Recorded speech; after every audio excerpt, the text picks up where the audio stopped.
What's up, everybody? How's it going out there? So in this video I want to talk a little bit about multiple sclerosis. It's not a joke or nothing like that. Some of you guys know already that I have multiple sclerosis. Some of you guys don't. And I had never really done a video really telling, I guess you could say, my story about it. And then so I thought I would put one out there. I've got a fairly big channel, and there's a lot of people that get diagnosed with it. And when you first get diagnosed, man, you you don't really know where to turn or what to do or anything. You have no idea what the future holds or anything, and it's confusing and it's worrisome. And I thought I would do a video, and just so that way it is here on YouTube. If you know somebody that's got MS or somebody that's just recently diagnosed, send them a link to this video because it might end up helping them out. What is multiple sclerosis? Multiple sclerosis, to the best of their knowledge, okay, is for whatever reason, our immune system starts attacking our central nervous system. It starts eating away at it. And your central nervous system, we're talking about your brain and what's within your spine, okay? Because MS attacks those two places. It attacks your brain or what's inside your spine, okay? That's what it attacks. So it's not going to attack, like, you know, your stomach directly. It's not going to attack your eyes directly or anything like that. But because your central nervous system kind of controls your eyes and your stomach, it can have an effect on both your eyes and stomach and all sorts of things like that, okay? And I basically have used the analogy with MS that it's like your brain is a dartboard, okay, and your spinal cord, and it's like somebody just covering up their eyes and they have a handful of darts and they just throw. You don't know what part of the spine it's going to hit. You don't know what part of the brain it's going to hit. It just hits. And you don't know how bad it's going to be either. Sometimes it just eats a little bit away, no big deal. You don't even notice it, you know. And there's other times it just starts eating away more and more and more. And when it eats certain parts away, they call them lesions, okay? And it's basically the immune system thinking that the brain and the spinal column, your spinal cord, is a foreign invader, and it's like it's eating it away almost as if it's like a virus or it's bacteria or something, you know. And they don't really know for sure what causes it. They don't see any genetic tie. So just because you have it doesn't mean that your kids will have it or anything along those lines. I'm the first person in my family that I know of to get diagnosed with it. So who knows what causes it. Women get it more than men do. And generally, when men get it, it's usually worse, generally. And the later on in life you get it, usually it's worse, okay? I didn't get mine until my late 30s, I think it was. I think it was my late 30s. Yeah, it was my late 30s. And because of that, it kind of puts me at a little bit of a higher risk for it to turn into what's known as primary progressive, okay? There's basically two kinds, basically, all right? And the first one is, it's called relapsing remission or remission relapsing, or I can't remember what it is. It's called something like that, remissive. It's something about remissive and relapsing and whatever. And what ends up happening is you'll be fine for a while, and then you'll end up having a relapse. Relapse remitting, I think that's what it is. You'll have a relapse. And so you'll start having problems. And who knows how long it's going to last, okay? And then after that stops, after that attack is gone, then you end up going through like a healing stage or a healing period if possible. And that's kind of like it goes into remission.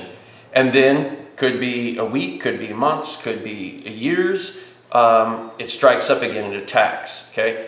And that's the most common one that people get. That's the most common one people get. And then you end up having primary progressive. And primary progressive is a real motherfucker. That's the one that there is no remission. It's just constantly eating away. And if you get diagnosed with that, that is definitely not a good thing. Getting diagnosed with MS in general is not a good thing, but when you get diagnosed with primary progressive, you can kind of figure that you're not going to be seeing too many calendars. You know what I mean, in the future, because it eats away real fast, and if you're a guy, it's even worse. But generally, women get it more than men. And you can have MS and have a normal lifespan, right? Your quality of life, on the other hand, each person is completely different, because you have no idea what the MS is going to attack, and you have no idea on how long or how severe or whatever. And so everybody is a little different. You might end up having somebody that ends up getting MS and they have a mild attack where they might have a sharp pain in their elbow or arm or something like that. And they don't have another attack for 6, 7, 8, 9 years. They have another attack, and then this time, maybe they just end up having a hard time putting words together and brain fog, and maybe they feel really tired for 6 months. And then, they get out of it. And, you can have MS like that. It's very rare, but there's some people that will have an MS attack and they just never have another one. They just never have another one. It's rare, but it does happen. Then there's people that end up having attacks, a bunch of small attacks per year. So even though it kind of goes into remission, after a couple of months, another small one pops up and everything like that. Now, I've had mine for years now. I want to say I've had mine for probably 8 years. I don't know for sure. I'm gonna have to look it up, because I've had it for a while now. The first attack was the worst, and I'll talk about that. But I want to make sure that people kind of know what MS is. When I first got diagnosed with MS, my brother, he's like, "So you're saying that you're one of Jerry's kids?" And I'm like, no. I said, that's muscular dystrophy. I didn't really know for sure what MS was, multiple sclerosis. I didn't really know what it was. Then I talked to my best friend about it, because I was really upset. He's like, so your spine's all crooked? And I said, that's scoliosis. And I'm like, why is it that nobody knows what this is? I mean, I didn't really know what it was like as much as I do now, but I knew it wasn't muscular dystrophy, and I knew it wasn't scoliosis, But it is something that a lot of people get, especially women. And interestingly enough, a lot of women will end up getting it after they end up having a child. Who knows why? They're still studying a lot of this stuff. But they have medication for it. The medication does not cure it. There is no cure for it. The medication, it's like Schrodinger's cat. Is it helping or is it not helping? Who knows? And that really is exactly like the MS medication. Because you can take the medication, and because MS is unpredictable, this is what creates a problem. You take the MS medication, which is extremely dangerous on a lot of them. They're extremely dangerous. And you don't know if it's really working. That's the problem. There is no way to measure if it's working. And so you just take it in hopes that it's going to end up working. And with some studies, it shows that this particular medication, you might have 1/3 or 2/3 chance of not having another attack, and then this one over here maybe 50% less chance or whatever. But there's no absolute numbers, no absolute science that is behind it that can 100% say if you take this you're never going to have another attack. You might take it and your attacks won't stop at all. You might take it and you won't have another attack for 10 years. Who knows? I ended up taking some for 2.5 years, and it nearly put me in the grave. Okay, and I had no idea that it was doing the damage to me that it was doing, because it's very gradual. It wasn't like an instantaneous reaction to the medication, and they were injections I had to give myself every day. And the only reason why I ended up figuring out that it was the medication that was ruining my life, right, was because eventually it started attacking my heart. and my heart started getting all screwed up. And my heart still is messed up. I've been off the medication since last, maybe September or something like that. So September 2017 or whatever. And I still have heart issues. It's not nearly as bad as it was. But for a while there, my heart was so bad due to the medication that I couldn't even really get out of bed. And I was actually online looking at different cemeteries, trying to find an area that had a plot that was fairly cheap, because I was so certain I was going to die of a heart attack any day, or heart failure, because my heart was so bucked up. It's not even funny. But eventually I ended up figuring out it was a medication, and I talked to cardiologists and stuff like that and got off of it. And I'm not on any current medication. The one that I was taking at the time, I don't know if they have new stuff, but at the time, that was the safest of all of them, okay? There's some medications that you take, you have to be monitored after you take it to make sure your heart doesn't stop, okay? There's other ones that after you take it, you can have organ failure, okay? So the medication sometimes is scarier than the goddamn disease, to be honest. I mean, it's scarier than the disease. And you don't even know if the medication's gonna work. And that's the real killer. And I'm a person that doesn't like taking medication. I definitely don't like taking medication. But, you know, I'm at a point where I'm thinking I might have to. I'm getting older. A lot of my MS symptoms are being a little bit more apparent. You know, some of them have gotten worse, but they're showing up more often, you know, and becoming more and more of a nuisance. And I also end up having what's known as UTOF syndrome, and what that is, or they'll call it phenomenon too. And what that is your MS symptoms get worse as your core temperature increases. So if I exercise, as soon as I start sweating, man, my MS gets like worse. And when I say my MS gets worse, the symptoms from it get worse. So if ordinarily if I have some pain in my foot, which I do, my left foot, there's always pain in it. If I start, my body temperature increases, that foot pain increases. If you have numbness, and I have numbness all the time too. If you have numbness and your body temperature increases, the numbness gets worse. And brain fog, that's the worst. Brain fog and vision. So if MS has affected your vision, or if it's affected, like, you know, your, I don't want to say cognitive abilities, it can, but like it feels like you're in, like you have brain fog. As soon as you take a hot shower or you're exercising or anything and your core temperature increases, you can end up having worse symptoms until you cool off and it kind of levels out. As far as MS goes, I mean, that's pretty much all I really got for you right now. They're still studying a lot of it. They're still experimenting with different things. New medications all the time are coming out. Stem cell research, they've shown that there is some positive things with stem cell research for people that have primary progressive. Marijuana always gets brought up. What about marijuana? Marijuana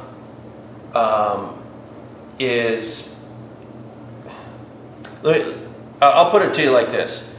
If it works for you, then use it. And if it doesn't, then whatever.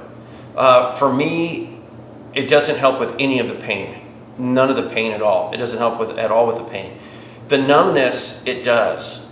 Okay, so the numbness, it definitely makes it where it's not annoying. But it only lasts for a couple of hours, and then after it wears off, it seems like the numbness is even worse. Okay, so to me, it's almost like a Tylenol or something. Like you take it when my MS is absolutely just driving me crazy and I can't have any peace, that's when I'll smoke some. And just to try to take the edge off of it. But if it's something I can tolerate, I don't even bother. Okay, so with that being said, let's talk a little bit how I ended up finding out I had MS. I was under a lot of stress, and I ended up just getting this job at the Veterans Hospital. And I was working in the biomed department, and it was supposed to be repairing hospital equipment, you know. But they wanted me to work on some of the stuff with the IT. So they wanted me to, I can't remember exactly what they wanted me to do, but they wanted me to kind of go through all these computers, and I think they wanted me to write something too, like a program. I can't remember what exactly they wanted me to do. and they have a dress code there. So I had to wear a pair of dress shoes, and I hate dress shoes. But I went out and I spent a couple $100 on a nice pair, and I thought, well, this is a nice pair. It's expensive enough. They should be comfortable. And at the end of about a week and a half of wearing these things, I just started noticing my left foot was really starting to hurt, and it kind of felt like my arch, I guess you can call it, right? It just felt like it was always Charlie horsing up, and it was like this sharp pain, and I was like, God damn these shoes! I hate these shoes, And it's like I told my boss, I'm like, dude, I'm gonna have to end up wearing some black sneakers or something because these shoes are killing my foot. And he's like, well, until it heals, go ahead and wear sneakers, but we have a dress code. And I'm like, all right. So I started wearing the sneakers, and and it wasn't getting any better, and I started having like a little bit of pain in my eye, but it wasn't that in my left eye. But it wasn't real bad or nothing. It was just kind of like a really slight dull ache. I thought it was just sinuses or something. And I got a call from my sister, and she says, well, Mom just had a stroke, so you need to come home to Tucson. And I was like, son of a bitch. So I'm like, all right. So I ended up going to Tucson, and it wasn't a stroke. She had a brain tumor. And they ended up operating and everything. But when I was down there, my eye was getting worse, and my foot was turning numb, and I was just like, I still didn't know what the hell it was. I ended up coming back home, and by the time I got home, my left eye, it was, anytime that I moved it, it felt like somebody had their thumb and they were just jamming it in my eye, and it just hurt like you wouldn't believe.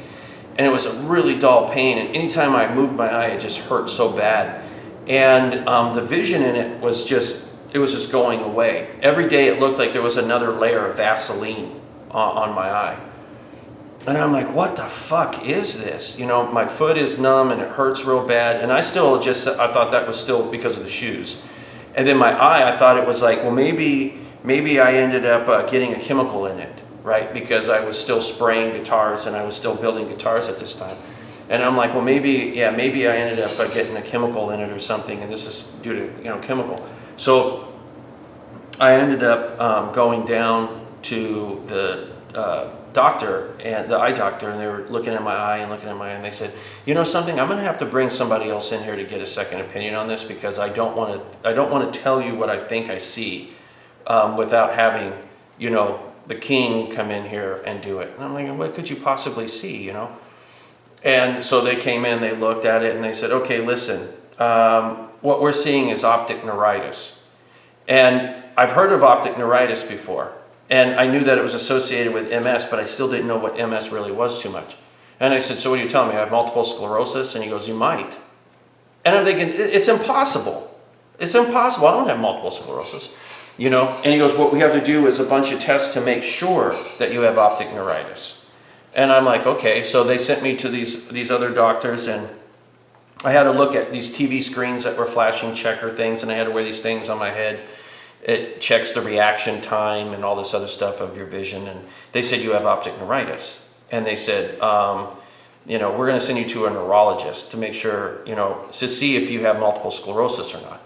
And by that time that I finally got to see a neurologist, my foot was always hurting. It was always numb. My eye was just absolutely painful. I couldn't see anything through it at all. I mean, it was just constantly like just tons of Vaseline on top of your eye. So everything was just blurry.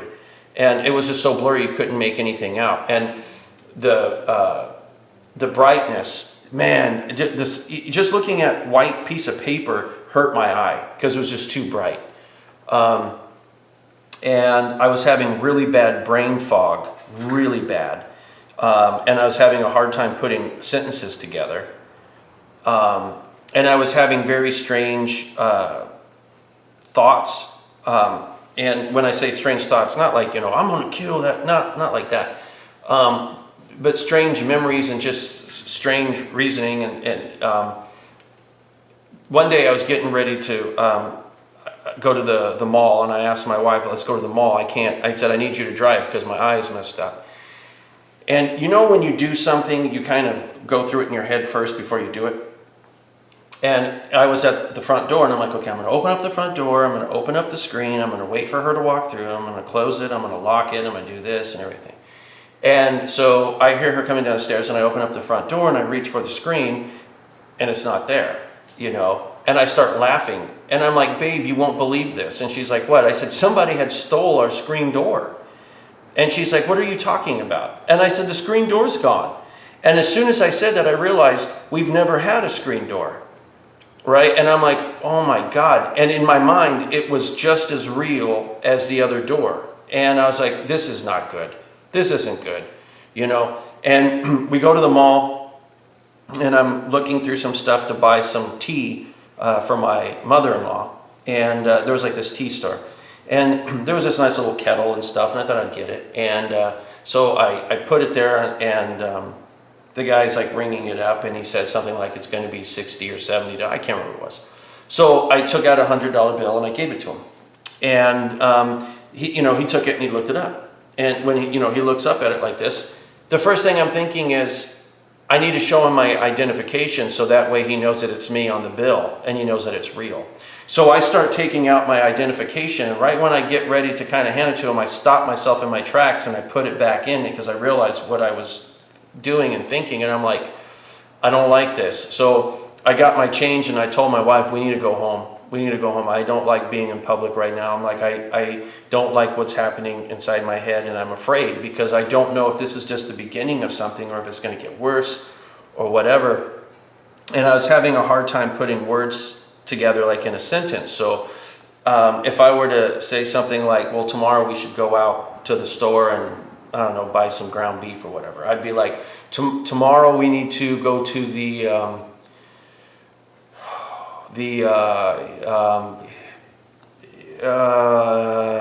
and it was like that. I mean, and I know what I wanted to say, but I didn't know how to say it. And I was having really bad brain fog, and I was confused all the time about shit. And it's fucking scary. It's scary because you don't know what the hell's going on. And they ended up giving me a brain MRI. And when they gave me the brain MRI, they said, well, here's some lesions in your brain. Bop, bop, bop, bop, bop, bop, bop, bop. This right here are my sinus passages. This one used to be clogged. I didn't even know it was clogged. And they're like, we have to roto-rooter that out. I was able to clean it out without roto-rooter. But anyway, this is starting from the bottom and working our way up. Eyeballs, as you can see right here. And a lesion is going to look like a white spot that's kind of, you see how this is kind of like brighter than everything else, okay? Like that area right there, okay? A lesion's kind of like that, okay? And with dye, it shows up even more, okay? And so you kind of have to look at this in layers. I haven't looked at this in a long time, so I don't even remember where they are. I'll see if I can spot them though. I went too far on that one. Not seeing anything. Not really seeing anything. Ah, right here's one. Right here's a lesion. Okay, so there's one. That looks like we might have a small lesion right there. That looks like one right there. Okay. I'm not seeing anything there. Ah, right here's one. Right there's a lesion.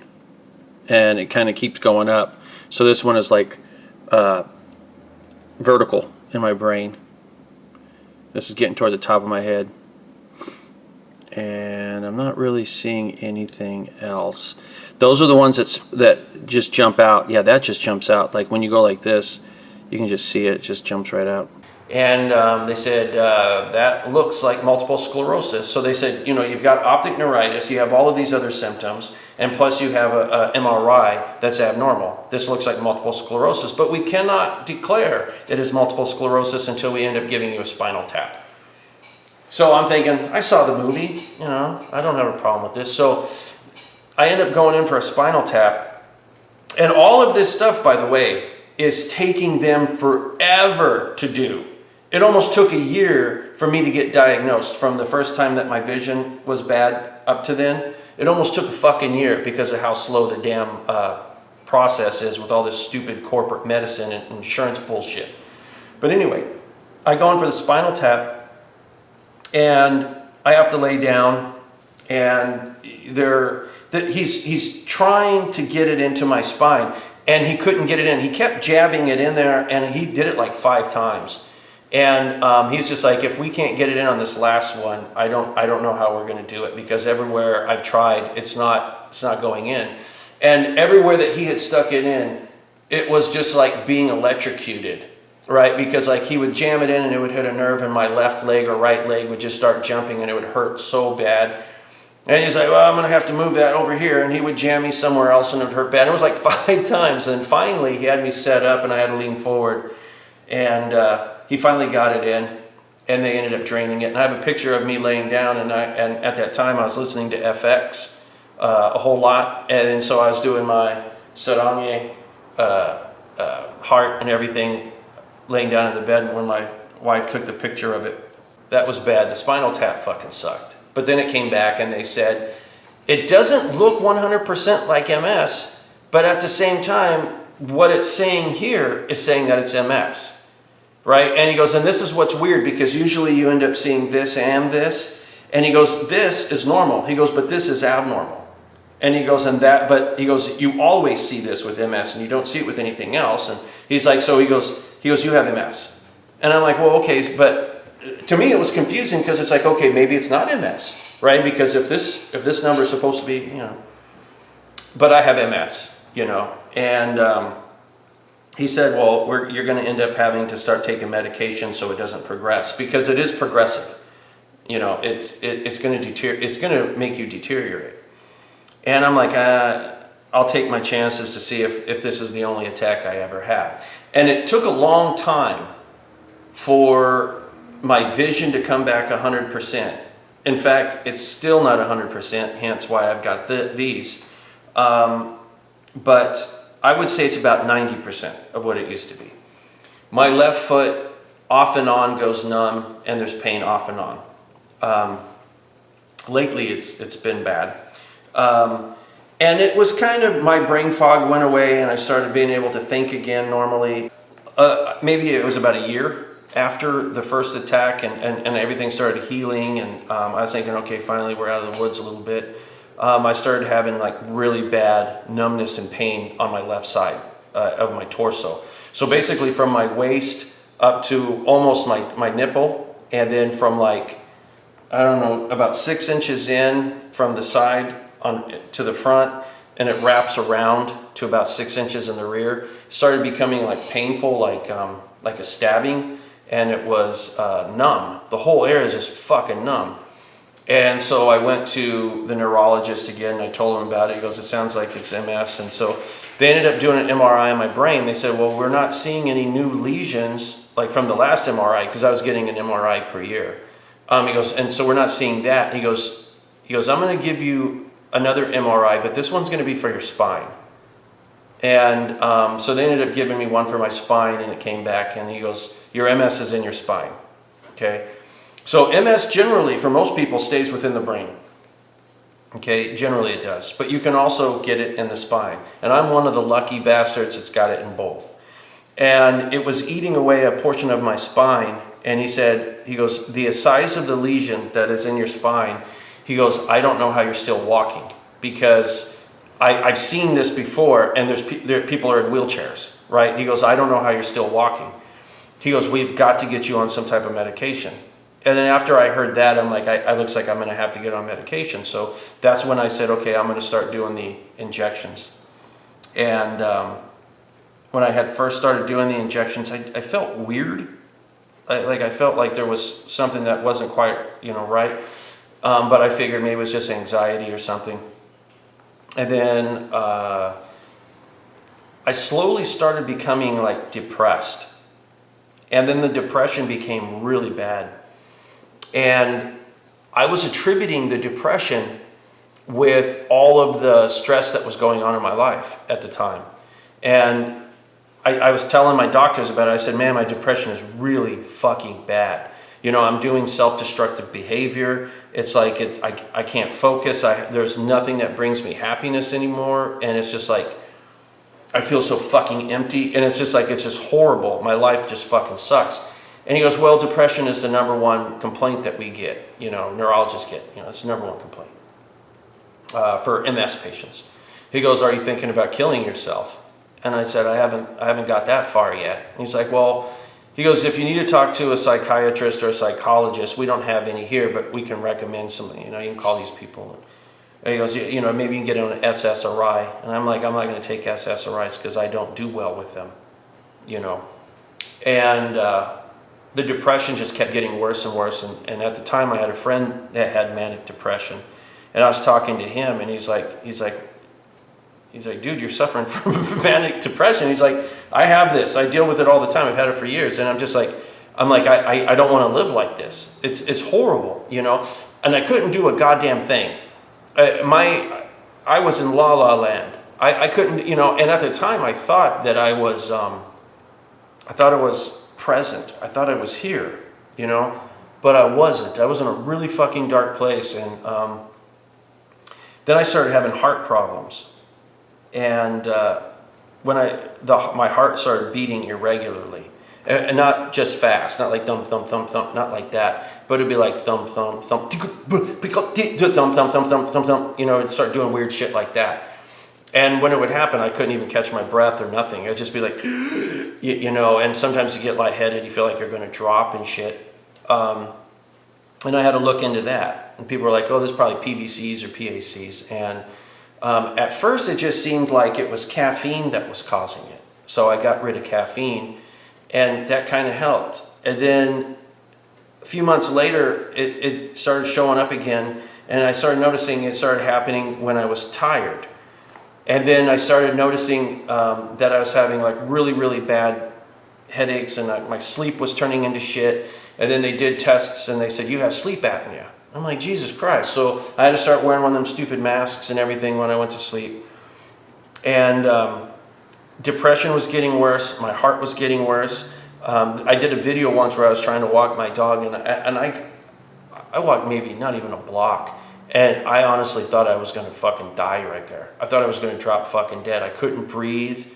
Like, I had cold sweats. My heart was just weak.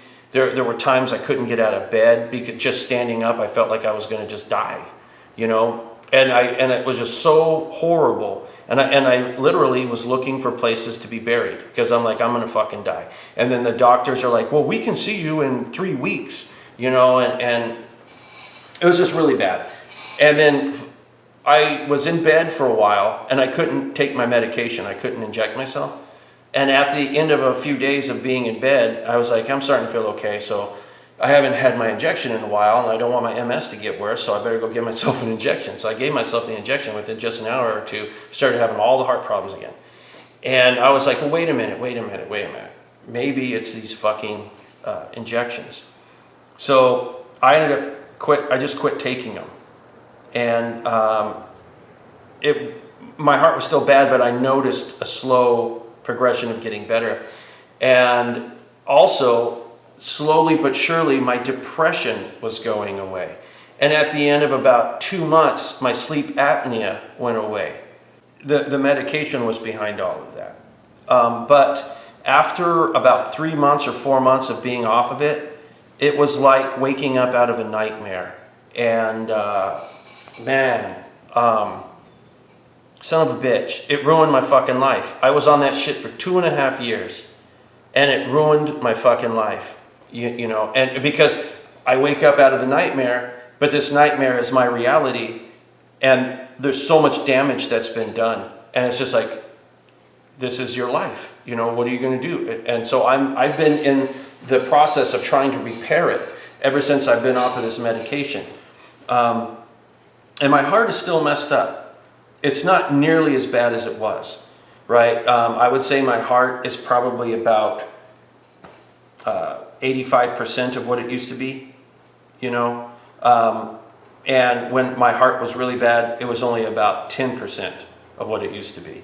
So every now and then I still end up having like PACs and stuff like that and tachycardia, and I've gone into AFib and all this other shit and whatnot. And that I know it's from the medication, and I know it damaged my heart. I know it did.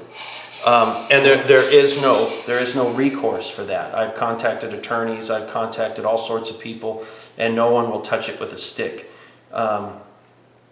So it is what it is. It's something I have to live with. And so when you start taking medication for your MS, you got to pay really fucking close attention to it.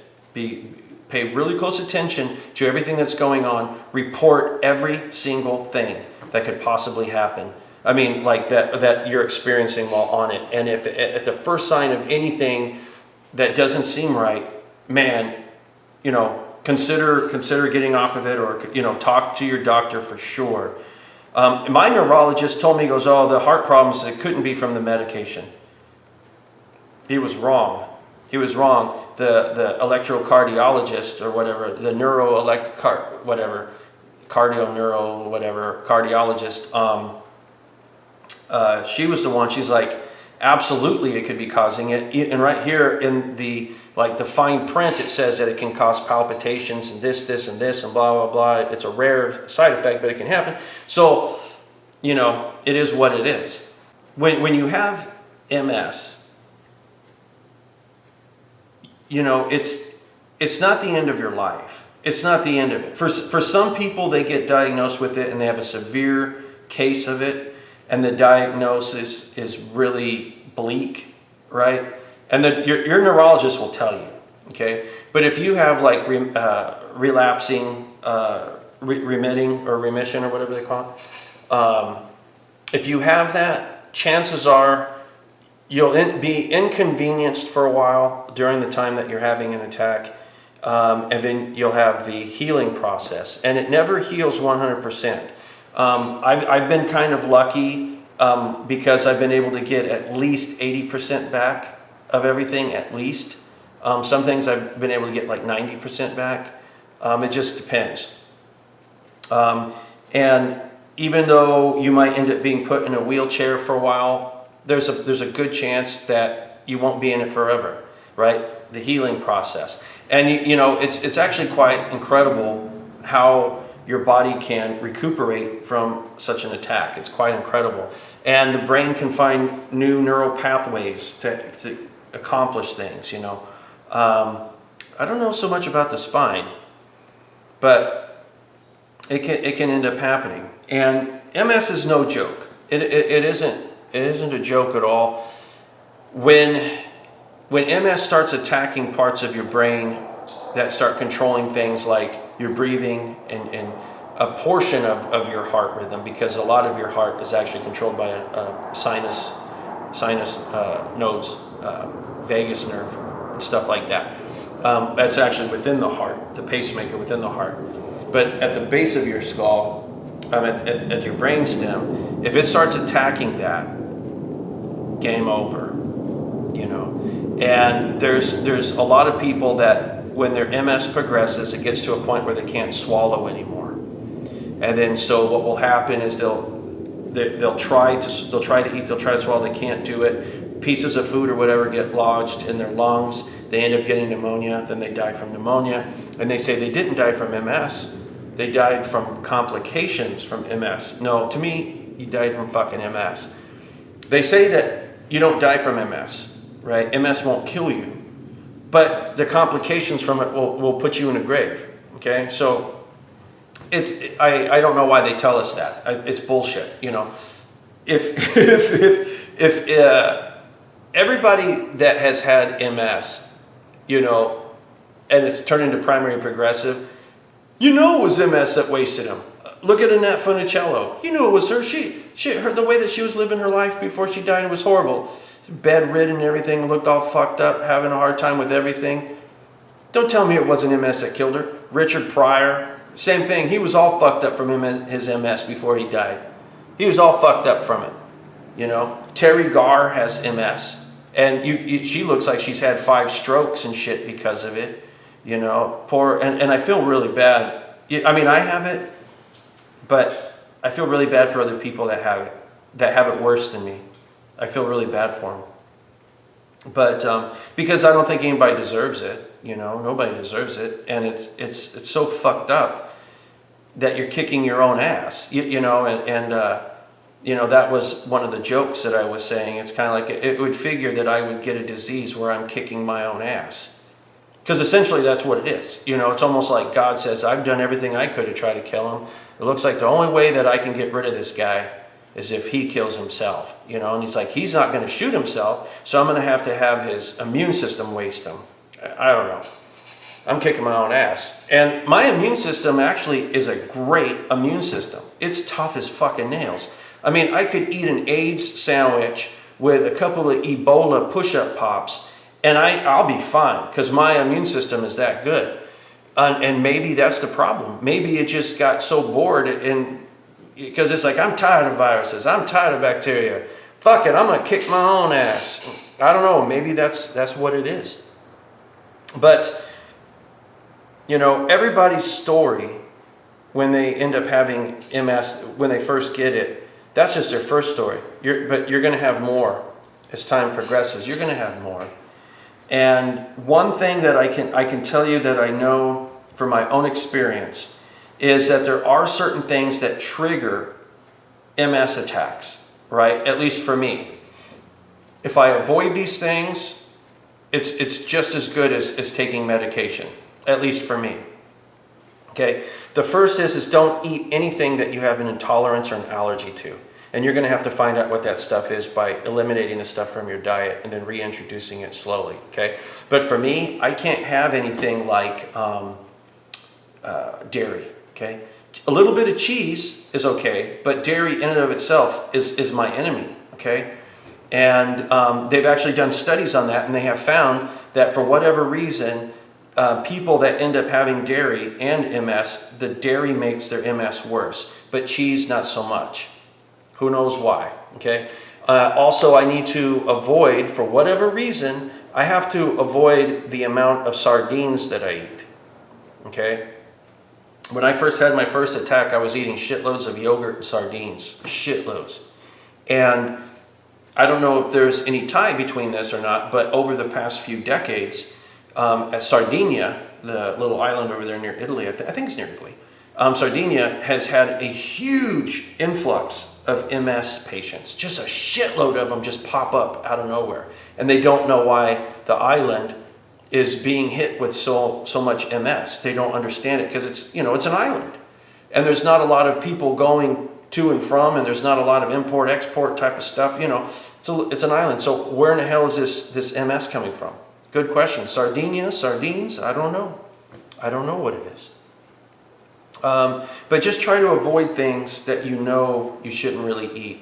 And if you eat, and this isn't a cure, okay? But if you end up eating like organic raw vegetables and stuff like that, it can help you. It can help you. Is it going to be a cure? Probably not. But if you can stay healthy and everything else, and you avoid the things that are bad for you, can definitely improve your quality of life, and there's a good chance that maybe you can actually put a little bit of that MS acting up to the side, at least for a while.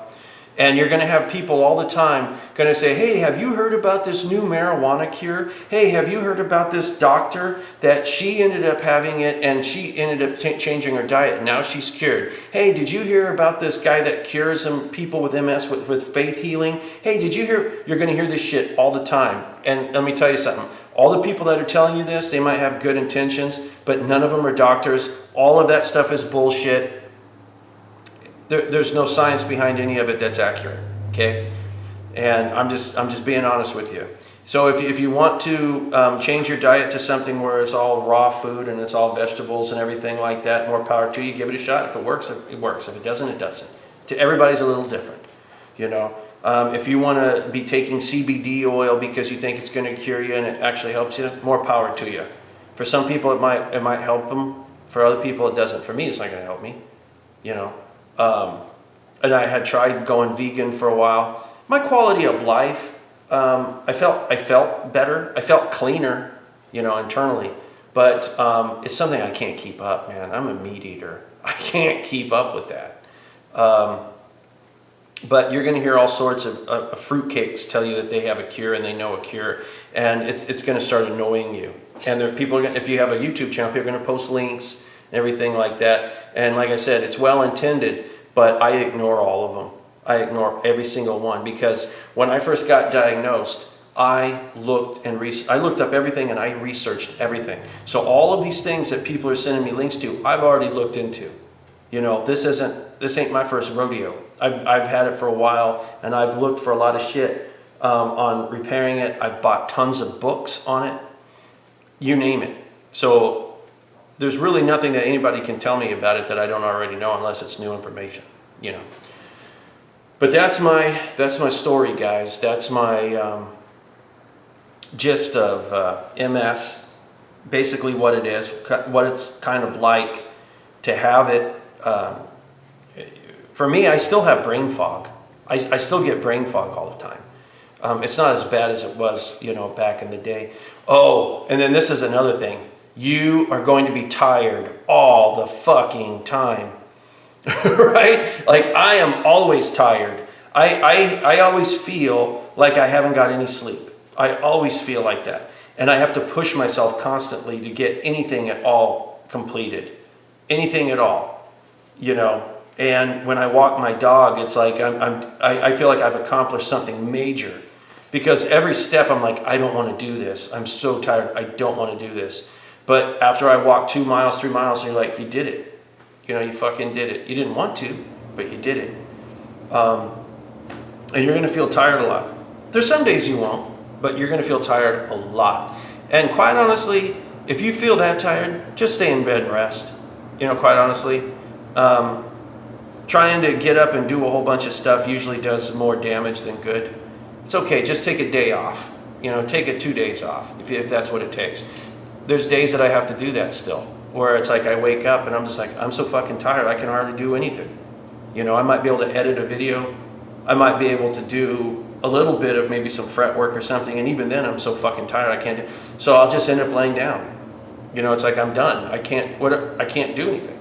You know, and that's one of the things that you have to deal with MS. You know, there's times that you'll also be clumsy. You'll drop things. You'll be holding something, and it just falls. And you're like, I don't understand why it keeps falling out of my hand. You'll pick it up and it'll fall out of your hand again. You know, that will happen. And then when I'm working on the computer, and you know, you've got your mouse and you're moving and you move it over and you get ready to click.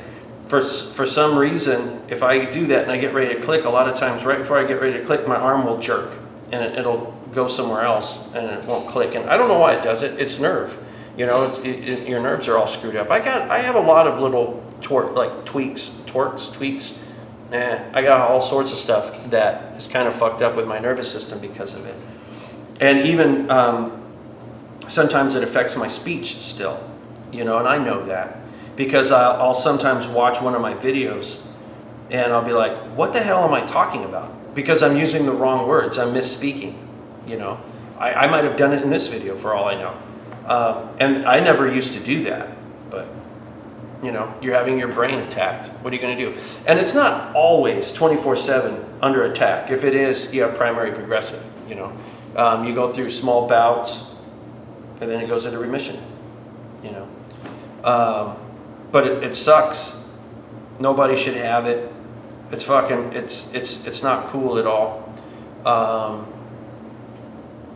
But we've got it. There's some of us that got it. They have the MS, it's not the MS League, it's not the MS Club. What the fuck is that? That's the MS, the Multiple Sclerosis Society of California or of the United States or whatever. And they're online and they have a bunch of information, resources, and they have MS walks, and they try to raise money all the time for the cure for MS and stuff like that. You can check them out. Just be careful on where you get your information from, because there's a lot of people out there that like to think they're doctors when they aren't. There's a lot of people out there that are these new wave or new age or these homeopathy, whatever you call it, homeopathy, whatever, doctors and chiropractors and everything that they think that they can cure your MS. They're full of shit. They're snake oil salesmen, and you got to be really careful. You also have to be careful of even your regular neurologist. I mean, really, do your homework on everything, guys. Just do your homework on everything, because MS is not completely understood yet. Okay? It's not completely understood yet. But that's my story. That's my video. Hopefully you've learned a little bit of something from it. And if you've just got recently diagnosed with MS, relax a little bit, because you're not going to just be walking, then all of a sudden your legs are going to just give out. It doesn't happen like that. It's a slow progression. You'll start feeling a sharp pain or something. Maybe a couple days later it turns into a little bit of numbness, and then a couple of days later it starts feeling weak. So it's always a slow progression, right? At least in my case. I've never heard of anybody just walking and all of a sudden like they have nothing on their legs. I've never heard that before. The pain can be annoying, and it can be bothersome and whatnot, and since it's neurological, there's really nothing you can take for it.